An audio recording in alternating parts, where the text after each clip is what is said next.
know you've been complaining, but you weren't ready.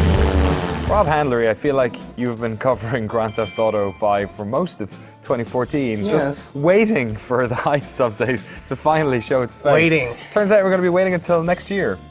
Well, yeah, early 2015, so I guess you could say January, February. March. Maybe April.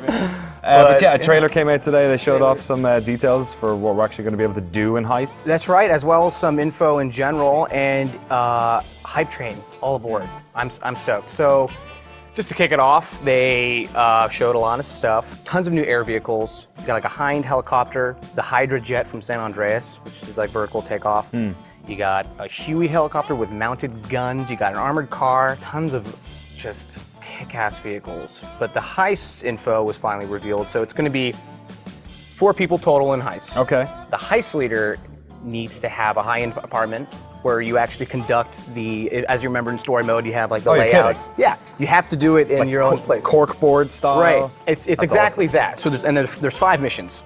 Each mission has basically 4 ways of playing it. Okay. One of the reasons why it took so long to get this heist update out is that each person had to be doing something interesting the whole time. Yeah, so instead of like single player where you can, you know, you're just playing one character and then you switch when the interesting stuff happens. Right. I guess if the getaway driver can't just be sitting in the car waiting for everyone. You know, one guy's gonna be flying a plane, one guy's gonna be handling demolitions, one guy's gonna be undercover, like in a prison or something like that. I hope that they still have the mass of people playing because they came out, what now, September 2013? The next gen version will have been out for, you know, 2 or 3 months by the time, or 4 or 5 by the time this hits the streets. It's going to be really interesting, I think, to play those for the first time. But do you imagine, because you're somebody who plays GTA Online quite a lot, do you imagine that there's going to be this sort of atmosphere where people are going to be like almost speed running them, just getting really, really good at them and like trying to have crack teams?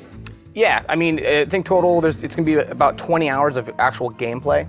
The idea also with GTA Online is you want money. So there is, you know, if you do first person, for instance, you do all the missions first person, you get a bonus. Oh, you're kidding? Yeah. So that's amazing.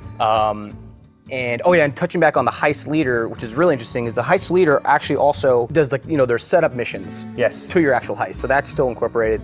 But the heist leader also has to throw down money of his own money in order to like buy the masks, buy the uniforms, buy the outfits for the mission. Interesting. So I'd say and each person has a totally different experience. So replaying these, I mean, I could see it, 20 hours, tripling if that. Like, I could see it being something you'd always want to play back on. Well, we've been waiting long enough to do it. Your hope is that Rockstar have been putting in the time to make sure that it's a worthwhile update. Right. So, yeah, I look forward to you covering the Heist update, continuing on 2015 and maybe into the future here on GameSpot.com. Yeah.